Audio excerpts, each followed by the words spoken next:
Before we get started, I wanted to invite you to check out my free masterclass where I teach you my 3-part formula for YouTube success. If you're ready to finally just get started on your YouTube dreams already, then this masterclass is for you. Click the link below or go to 𝙂𝙀𝘼𝙍masterclass.com to register for free today. Hello and welcome to YouTube Sleuth, my series where I look at old videos from popular YouTubers to see where they came from, what they've learned along the way, so that you can apply those teachings and learnings to your own YouTube channel. Isn't that fun? And it's just a fun thing to do. Let's do it. If there's a YouTuber that you'd like me to review next, comment that down below. Today, we're looking at 𝙂𝙀𝘼𝙍. 𝙂𝙀𝘼𝙍 is a true crime YouTuber. She also has a series called Dark History where she talks about fun, spooky things from history. I'm looking at her Wikipedia to find out more about her. Her name is Bailey Brooks Sarian. She was born November 26, 1988 in Los Angeles, California. She has almost 7 million subscribers on YouTube. So if you haven't heard about her, now you have. I'm a pretty big 𝙂𝙀𝘼𝙍 fan, and I think that she does YouTube in a really interesting and good way, and I'm excited to get into that today. And I'm excited to watch her oldest video. So let's do that now. Her oldest video is from 9 years ago, and it's titled My Foundation Contour Highlight. 𝙂𝙀𝘼𝙍 also does makeup. I don't know if she's like a trained makeup artist. Hold on, what does her Wikipedia article say? Okay, yeah. She worked for Sephora and Urban Decay. She worked with 𝙂𝙀𝘼, this cosmetic subscription service. So she did makeup. Whether that was like makeup artistry or what, she did it. And so she started her YouTube channel doing makeup tutorials. So I'm excited to watch. Hi, so this is my first video. I'm sorry it took so long. This is mainly just going to be of my complexion and contour. Now, everyone's different depending on your face shape and whatnot, but I'm not claiming that this is natural. This is not for everybody. This is for someone that doesn't mind looking cakey, doesn't mind wearing a lot of makeup. Let me just save your little typing fingers and say, you can call me a cake face, clown face, tell me I wear too much makeup. You can say I'm a man. I've been called a man a million times. I look ridiculous. Whatever you have to say that's negative, I don't care. I like how I do my makeup, and I don't care, okay? So just save your negative comments for yourself. I know there are going to be some out there who are still going to do it anyways. Okay, a couple things. First of all, baby. What year was this? 9 years ago. So she's 34 now, so she's like 25 in this video. She's just a tiny little baby. Second of all, I'm noticing a trend between her and last time we reviewed Mr. Beast. His old video, he also was like, if you're gonna be a hater and comment about my big nose, that's fine. I don't even care. So I'm noticing a trend of new YouTubers, at least these big YouTubers who were posting videos 9 years ago. I'm noticing a trend of like, trying to call out the haters ahead of time and be like, yeah, well, go ahead and do it. I get the desire to do that because it can feel like if you call them out first, they won't do it. But like, I'd say it's always a better idea to just err on the side of do whatever you want. Haters are gonna hate as they do, but calling them out just kind of detracts from the actual video. Like, we're in the intro, she's a minute in and we haven't even gotten really to like what she's talking about because she's too busy being like, I know you're gonna say that my face looks cakey. I know you're gonna do this. I know you're gonna do this. Don't say it. You know, that's fine. But like, maybe don't waste your intro doing that. Get to the point, get to the meat of what you're trying to say, and then you're gonna attract more viewers because you're actually gonna be delivering on what your video promise is. She wants to tell us about her foundation contour and highlight. Great, tell me about it. I don't care about the haters. They'll do what they wanna do. Just focus on you and focus on your video. Also, I love that she is sitting on her bedroom floor. Sitting on a bedroom floor is a perfectly viable way to make YouTube videos. A lot of people do it. Some people like to overthink their backdrop. I certainly do. I mean, look at this thing. It's elaborate. Not that elaborate, I guess, but it's a little bit elaborate. And some people really like to overthink that stuff, and it can be really fun to make it kind of theatrical, but like, if that's not you, sit on your bedroom floor. 𝙂𝙀𝘼𝙍 did it, and now she's got 7 million subscribers, you know? Like, do what you gotta do, work with what you got, and if your bedroom floor is it, it's it. However, unlike Bailey, I would highly suggest that you make sure that your camera is focused on your face and not on your wall. But she did her best. So yeah, I will make another video of a more like natural, everyday face with like drugstore products because I use a lot on my face, I'm not gonna lie. And yeah, so hopefully you like this, and if you don't, let me know. Maybe I'll make another one. Maybe I'll get better over time. I'm sorry if this sucks. Okay, ready, go. Another thing, a common trope that we see with new YouTubers, apologizing that it sucks, also saying like, oh, I'm gonna make another video about this in the future. Okay, keep your intros pithy, keep them fast, keep them to the point, just get to the point, you know? And don't apologize for the quality of your video. Do what you can with what you have. Do the best that you can. If you have an iPhone and your floor in your bedroom, perfect, get started. Do what you can with what you have, because the point is that you get started and you learn and you get better as you go. You just have to get started already. And that's what she's doing. I mean, she's just getting started with what she has, and that's great, but don't apologize for it. Because if you start apologizing for the quality, for the lighting, for whatever, people are gonna start noticing that stuff, and they wouldn't have noticed it if you hadn't pointed it out. No one's got that kind of critical eye for what you're doing the way that you do, because you're being hypercritical of yourself and hyper focused on things. So don't point it out, people probably won't notice, okay? Just avoid that temptation. I get the temptation, don't do it. So the first thing I start out with is a primer. I'm more oily in the T-zone, and then I have larger pores right in here, so the makeup just kind of enhances that. So I've been using the Urban Decay Naked Skin Naked, it's backwards. SPF 20. It has a little bit of, I think she has music like playing in the background of the video. Like she's filming it, and like as she's filming it, she's playing music on like a boombox or something. I wouldn't recommend that. Usually the sound quality is not gonna be good. Also, you wanna make sure that the music that you're using in the background of your videos isn't copyrighted, like so you don't get a copyright strike, which can then lead to you getting kicked off YouTube altogether. Comment below if you want a video about copyrights, but you wanna make sure that your music that you're using you can actually use it freely on your video. And if it's a CD, I don't know, this is from 9 years ago, so I'm assuming a CD or an MP3 or whatever, if you're playing it in the background, odds are it's not copyright free, like it's copyright protected. And it's just not gonna sound good if you're playing it in the background. You're much better off filming quietly or like in a silent environment and then adding the music at the back end in your like post-production. So it's a little goofy that she's doing that. color, so you can use it by itself on like your days off or something when you want a little bit of coverage, but I like to use it as my primer. It also has really good anti-aging benefits to it, so it's going to help reduce the size of pores, even out the complexion if you have acne scarring like I do. It helps with that. And then a good SPF. I like to apply it with an e.l.f. brush I got at Target. I don't know. I don't really know what it's for, but this is what I use it for. So I mainly focus in the T-zone. So my forehead, down the nose, and then on the chin. To your fingers, I just like it with the brush. I feel like with my fingers I tend to use too much and then it kind of rolls on the skin or flakes. If that happens, it means you're just using way too much primer. It's not necessarily the primer itself. So I'm mainly focusing T-zone and then a little bit on the cheeks.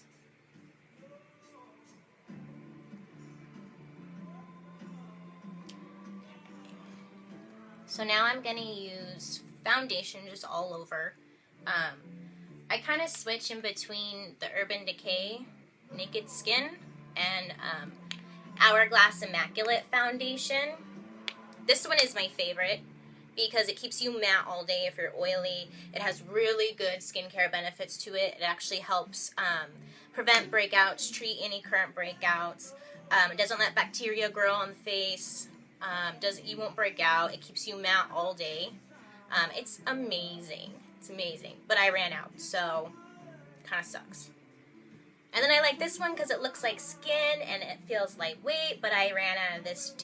Okay, I will say, being a fan of her now, I think it's fun to watch because she's clearly much, much younger. She's like 8-9 years younger than she is now. But her personality is still shining through, like when she said, but I ran out, so that sucks. Or like, I don't know what this brush does. Like, she's being imperfect in a way that's very endearing that I think has endeared a lot of fans to her. So like letting that personality shine through right away at the beginning of her videos, like I can see the like twinkle of that personality that now I think she really leans into. Another thing I want to comment on is her lighting here. I can tell that she's in a room that has a window, so she has natural lighting behind her, and then she's using a light to light her face. I don't know if it's just like a table lamp that she's got pointed at her face or what, but the light that she's using to light her face is yellowy, and the light behind her is natural light, so it's a lot bright bluer and whiter. It's a natural white, bright blue light. And so it doesn't match. Typically when you're lighting a space, if you have like a incandescent, like a yellow light behind you, that's fine. You just want to make sure that your face is always lit with a true to sunlight or even on the blue side of light. You don't want to light yourself with orangey light. It's just gonna look bad. So what you want to do is have a light that's white, that's as true to sunlight as possible. And then if you want to throw a lamp on in the background for like interest, that's totally fine. But she's got it kind of reversed. She has the natural white light behind her and then the yellowy light on her face. And that's just not gonna be flattering. It doesn't look right. So right now I'm gonna use MAC Studio Fix foundation. It's not my favorite. I mean, it makes me break out. I like the coverage, but I'm gonna get huge breakouts and I'm gonna be mad. But it's what I got, so I'm gonna use it. I'm using a Sephora foundation brush. It's really dirty. They don't make these anymore, but it's just a flat foundation brush, nothing special. So I just do this all over the face.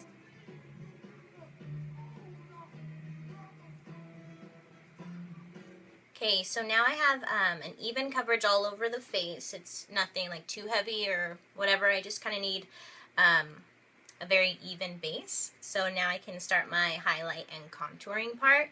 So for my highlight, I use the Estee Lauder, the Double Wear Foundation as my what's this called, concealer. I find that this works for me really well as a concealer. Most concealers, they swear they don't crease and they're full coverage, and I've tried them all and they always crease on me, and this one just doesn't. It's very matte, which is good. Yeah, I think she's coming across very sweet and kind of like holding herself back a little bit based on like the personality that I know her to have now. She's also 25, so who knows? But I can still tell that she has some good camera presence. Like, I think before this, she was already posting a lot on Instagram, so YouTube kind of grew from her Instagram. So she had a little bit more maybe experience on camera, but she seems very comfortable, and it very much feels like we're both sitting together on her bedroom floor and she's telling me about the makeup that she likes wearing. And that's something that she has pulled through to today. That's why I really enjoy her videos, because it just feels like you're just gabbing with a friend about like a murder or a history that she thinks is really interesting, and she's just like telling you the hot gossip, you know? That's how she's always felt, and it's how she started YouTube feeling. Like, she's very good at just talking to the camera, like we're just a couple pals. And that's something that like you can implement in your own channel, because it's a very good tactic to draw people in and to make people feel engaged. And it's also a great tactic to make you feel more comfortable appearing on camera if you just treat the camera like it's just a pal that you're chatting with. Okay, I think we get the general gist. I don't think we need to watch this entire 20-minute makeup video, but like, it's really fun to see kind of where she came from, how little itty bitty she looked, and how far she's come. Because if we look at her latest stuff, I mean, first of all, you can see her latest stuff, it's all either history or murder related. And in her murder, mystery, and makeup Monday videos, she does her makeup. So there's still that like through line of she started doing makeup and she's still doing makeup. But really the focus is the murder. And whatever your thoughts are on the true crime community, like, it's a huge niche that a lot of people are very interested in. And so she's really capitalized on that kind of true crime fervor by talking about true crime while putting on her makeup. And there's a lot of people that do this, but none of them do it with quite the amount of success as 𝙂𝙀𝘼𝙍 does. And I think there's a couple reasons why. One, her makeup always looks really good. Like, she's talented. Two, the way she speaks to the camera is so chatty, it just feels like you're gabbing with your best friend about the latest hot gossip. And so you want to just keep showing up because of your friend Bailey, and she's got a new story. Everyone come to the TV, gather around, our friend Bailey has a new story, you know? She's easy to hang out with and to talk to. Well, not talk to, you know. You form a very strong parasocial relationship with her. And that's something that is really strong on YouTube, is your ability to create parasocial relationships with your viewers. And the stronger those relationships are, the more you'll have raving fans coming back for more. So let's watch her latest Murder Mystery Makeup Monday video for just a little comparison. Oh my God, hi, how are you doing today? I did not do my hair this morning, look at me. Lord help my hair. She is just tired and sad. Hi friends, how are you today? My name is 𝙂𝙀𝘼𝙍, and today's Monday, which means it's Murder Mystery and Makeup Monday. Cheers. I've already had a lot of Red Bull. If you don't know, I'm gonna be talking about a true crime story that's been heavy on my noggin and do my makeup at the same time. If you're interested in true crime and you're interested in makeup, I would highly suggest you subscribe because I'm here for you on Mondays. So today's story, oh wait, first of all, happy June. Isn't it wild, you know? I know, I don't even really want to talk about it, but like, it's always nice to see you. I'm glad you can make it. And first of all, I just want to apologize in advance for perhaps ruining the way that you see a beloved children's character, at least one of my favorite characters. Today's story is about a very, very sad soul who some people have called the Cookie Monster. That was his killer name. Or like he also went by the Cookie Monster Killer. Cookies? Cookies? Yeah. So let me get started. Here I go. Okay, so right away you can see her personality is raging through the camera to you compared to that first one. Like, she is letting it out. She's a little goofy. She's kind of weird, and she's really fun. And you get that from the first like 30 seconds that you're watching her videos. That's why she drew me in. The first video I ever saw of her is because I was like, oh, this girl's fun. This girl can hang. And she's very good at communicating that right away. She doesn't really self-filter. She lets it all hang out. She's goofy. She's funny. And honestly, like, the production value, the camera quality, obviously way better. The lighting, way better. The background is fun because it's like, it feels like you're in some friend's basement family room with like the videos in the background and the TV in the background, like we're all hanging out. But it's interesting because her backdrops for some of her videos tend to be a bit more elaborate and spooky, and she's recently changed to this kind of backdrop, and it feels very reminiscent of that first video that we just watched where she was just sitting on her bedroom floor chatting. And I think it really works for this type of setup because a lot of these murder mystery things, they happened back in the 80s or they're like older, and so it just feels like we're sitting around at that time just like sharing gossip, and she's very good at that. So the setup is not elaborate, but it's certainly more clearly thought out. The lighting is very interesting in the background. You have some blue lighting happening. On her face, it's very clear. The camera quality is really high. However, she really hasn't added a lot in terms of like movement, images, etc. Like last time, for example, we reviewed Mr. Beast, and in his videos, he is constantly moving. There's text popping up on screen. There's images. There's like special effects and graphics, and there's so much you could tell. There's an entire team behind what he's doing. 𝙂𝙀𝘼𝘍, on the other hand, it's mainly just her face talking at you. Once in a while, a picture will pop up to show what she's talking about, but for the most part, it's just her talking and putting on makeup. And I really admire that she doesn't have to use those like special effects or animations or all that other gimmicky stuff, and she can just captivate you with the story as she tells it. I think that is one of the reasons why she is so popular, is because of her ability to tell stories in a way that's really captivating, where she doesn't need all that other flashy stuff. If you need other flashy stuff to like make your videos look good, no shade. I use lots of flashy stuff in my videos to kind of keep them engaging, and that makes good content, that makes engaging content. However, I just think I really like her as an example of what you can do even without all that flashy stuff, especially if you're just getting started out and you don't know how to do all that fancy editing. You don't necessarily have to if you can get to a point where you feel comfortable showing up as yourself on camera, and that takes practice. And like, now you can tell she's been doing this for 8-9 years. She is very used to just sitting in front of a camera. I've been doing this for 3 years. I could say like it just takes some time to get to a point where you just kind of like turn it on when you're on camera. Hold on. What am I doing today? I never know. Okay, just a little FYI. I'm in the process of growing out my eyebrows, so if they look a mess, that's because they look like a mess. Great. Okay, so let's get into today's story. If you're ever curious to know what I'm using, I'm going to list it in the description box down below. I was just thinking now I should have done like a blue look for Cookie Monster, but I really want to do something cute and pretty, like something pink, because I never do cute and pretty. I always do scary. Okay, so today's story, let me tell you about it. once I'm done blending, trying to get these brows looking somewhat normal, huh? Okay, so this guy's name is like the Cookie Monster.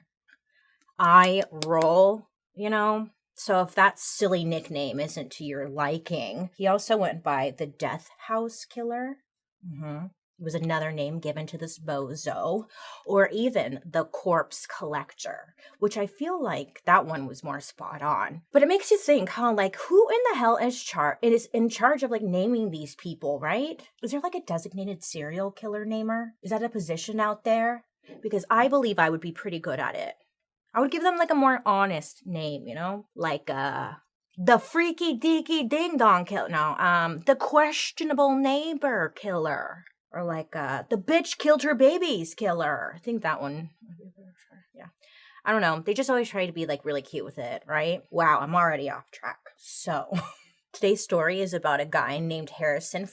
Another thing about Bailey's videos is that they're very long. This one's an hour long. And your length for your YouTube video should really depend on like the niche and genre that you are making videos in. For true crime people, they want to be able to put something on and have it on in the background while they're doing other things. They want a story. They want to be able to sit with it and watch it for a long time. So for her, making these long form videos makes a lot of sense. But if your niche is like most of the people making content their videos are like 15 minutes long, then an hour-long video might not fit in and people aren't gonna wanna watch it for that long. So because of how long hers are, she can be really chatty at the beginning and really goofy and kind of go off on tangents and stuff, and it works. But it also kind of furthers the story, and it's funny, and like she still has edited out the pauses, the ums, the times when she kind of falls over her words. So it still moves along, even if she's kind of going in different tangents, and that really works for the true crime genre. But for a lot of genres, you need to just kind of get to the point.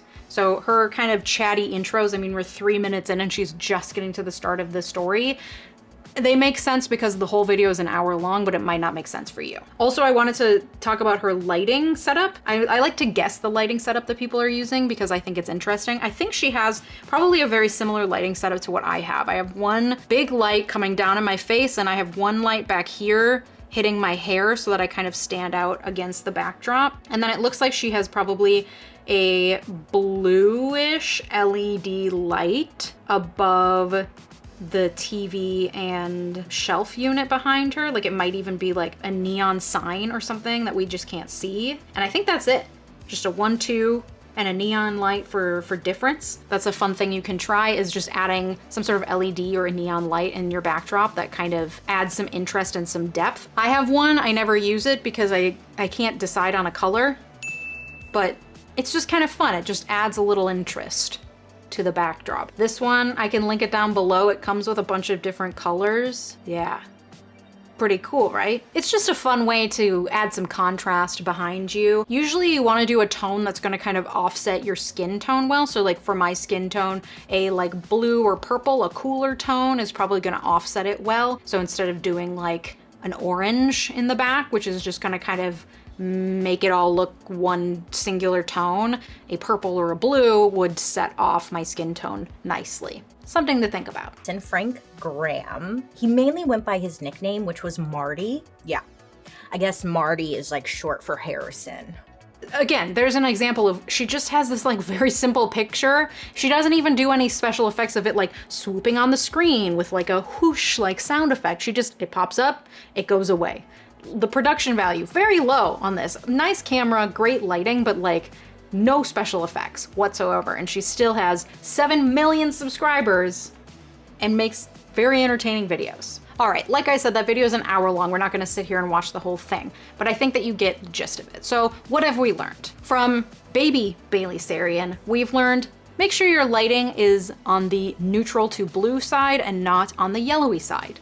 Don't apologize for the quality of your equipment or what you're about to do. Just do it. Work with what you've got. Don't apologize for it.